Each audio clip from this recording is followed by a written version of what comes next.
মানুষের হৃদয়ে ব্যথাকে সম্মিলিত করে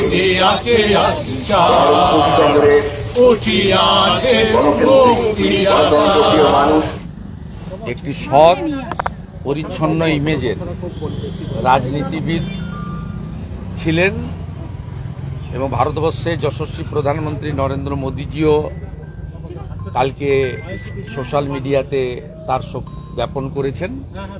শুধু পশ্চিমবঙ্গ নয়, গোটা ভারতবর্ষ জুড়েই এই মহান মানুষটির প্রতি শ্রদ্ধা জ্ঞাপন হচ্ছে এবং তিনি পশ্চিমবঙ্গের একজন রাজনীতিবিদ এবং সংসদীয় গণতন্ত্রের অন্যতম শরিক হিসেবে তার ভূমিকা রেখে গেছেন।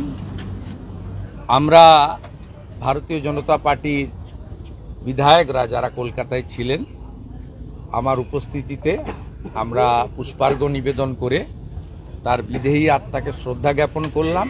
देश के लिए जिनकी सोच है और जो जनता के जो मजदूर वर्ग है, मेहनत का इंसान है, उसके उत्थान के लिए सोचते हैं, उन तमाम के लिए एक बहुत अच्छा है। हमारे पश्चिम बंगाल के भूतपूर्व मुख्यमंत्री, CPIM के भूतपूर्व पॉलिट ब्यूरो सदस्य, युवा आंदोलन के नेता की हैसियत से उभरे थे और एक सच्चे इंसान की हैसियत से, एक अच्छे एडमिनिस्ट्रेटर की हैसियत से, एक सांप्रदायिकता विरोधी सेकुलर एग्रेसिव सेकुलर इंसान की हैसियत से और लीडर की हैसियत से आज के दौर में कोई भी भ्रष्टाचार मुक्त एक ऐसे शख्सियत का निधन होना हमारे लिए बेहद अफसोसनाक है। और मैं अपने पूरे पार्टी की तरफ से, इस बंगाल की जनता की तरफ से अपने को संबद्ध करता हूँ इस शोक में। आज हमने ये फैसला लिया उनके परिवार के साथ बातचीत करके, क्योंकि वो अपना देह दान किए थे चिकित्सा विज्ञान के लिए, इसलिए उनका देह कल हम अलीमुद्दीन स्ट्रीट से जुलूस करके शेष यात्रा करेंगे और उनको हम अस्पताल में जो है डोनेट करेंगे जैसा उनकी इच्छा था।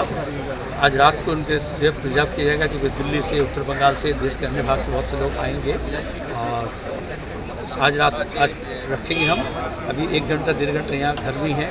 उसके बाद कल पार्टी ऑफिस में हमारा अलीमुद्दीन स्ट्रीट 31 अलीमुद्दीन स्ट्रीट में सुबह 10:30 बजे से 4 बजे तक हम उसे प्रिजर्व करेंगे, रखेंगे, ताकि सर्वसाधारण के लिए जो भी आएंगे वो श्रद्धा सुमन अर्पण करेंगे। उसके बाद हम उनके देह को हॉस्पिटल में डोनेट करेंगे। दिनेर शेषे किन्तु एकटा कथा आमाके स्वीकार करते हबे, जेटा ना स्वीकार करले अन्याय होबे।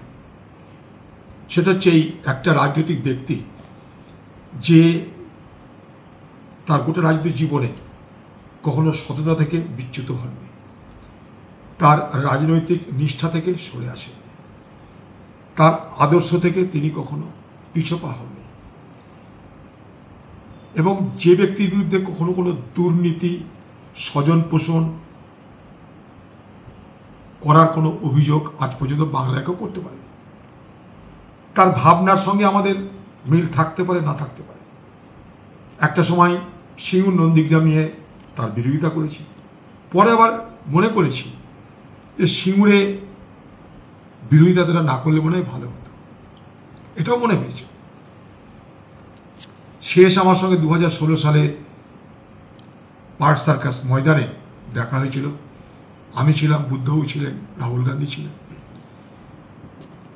অনেক সংঘাত তার সঙ্গে থাকা সত্ত্বেও তার এই ব্যক্তিত্ব, তার নিষ্ঠা, তার সততা, আদর্শের প্রতি তার অগাধ আস্থা, এগুলো কিন্তু সকলকে প্রভাবিত করে। আজকে যখন বাংলায় দুর্নীতি আর রাজনীতি একে অপরের পরিপূরক হয়ে গেছে, তখন নিঃসন্দেহে একথা বলা যেতে পারে যে ভবিষ্যৎ প্রজন্ম এবং ভবিষ্যতের রাজনৈতিক ব্যক্তিরাও বুদ্ধ অন্তত এই চরিত্রটা তারা যদি গ্রহণ করতে পারে, রপ্ত করতে পারে, বাংলা বাঁচবে বলেই মনে করি। রাজনৈতিক বিরোধিতা থাকবে, প্রতিবাদ থাকবে, সব কিছু মানব, তাহলে বিরোধিতা কিসের জন্য?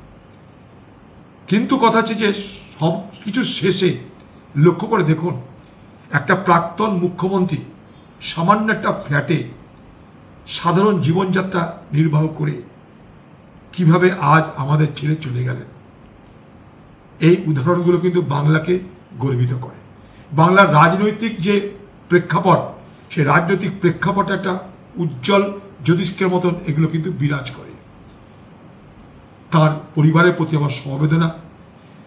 তিনি কমিউনিস্ট মতাদর্শে বিশ্বাস করতেন, তাই জানি না ভগবান বা আল্লাহ তাদের কাছে কোনো গুরুত্ব পেত কিনা, কিন্তু আমি ভগবানের কাছে, মহান আল্লাহ তাআলার কাছে তার জন্য আশীর্বাদ চাইব, দুয়া চাইব, তিনি যেন স্বর্গলাভ করেন, তিনি যেন জান্নাত লাভ করেন। আবার বলেছি, তিনি আদর্শের অবিচল থেকে নীতিহীন কাজ, কখনোই কোনো নীতিহীন কাজ প্রশ্রয় দেননি এবং নীতিনিষ্ঠভাবে তার জীবনযাপন সংগঠিত করেছেন। সততার একটা উল্লেখযোগ্য দৃষ্টান্ত, যা কেউ আঁচড় কাটতে পারবে না। এবং তার জীবনে সংগঠন, গণসংগঠন, পার্টি সংগঠন গড়ে তোলার ক্ষেত্রে অনেক অবদান আছে। যেমন আমাদের জেলায় উনি যখন 68 সালে যুব ফেডারেশনের প্রতিষ্ঠাতা সম্পাদক হলেন, তারপরে 70 সাল থেকে আমাদের জেলায় আসছেন। আমাদের জেলায় সমস্ত ব্লকে গেছেন, ঘুরেছেন, যুব সংগঠনের কর্মীদের সঙ্গে মিলিত হয়েছেন, কথাবার্তা বলেছেন, আলাপ আলোচনা করেছেন এবং নিচে সাধারণ কর্মীদের মনোভাব বুঝে তিনি উপরে গেছেন, আবার উপরের সিদ্ধান্ত নিচে নিয়ে এসেছেন। এইভাবেই আমাদের জেলার সংগঠনকে শক্তিশালী করেছে।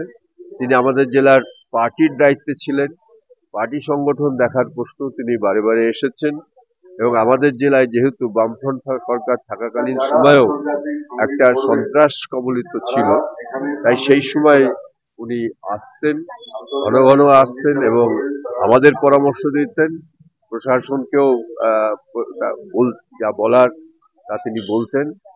এইভাবেই পার্টি ও গণসংগঠনকে পরিচালনা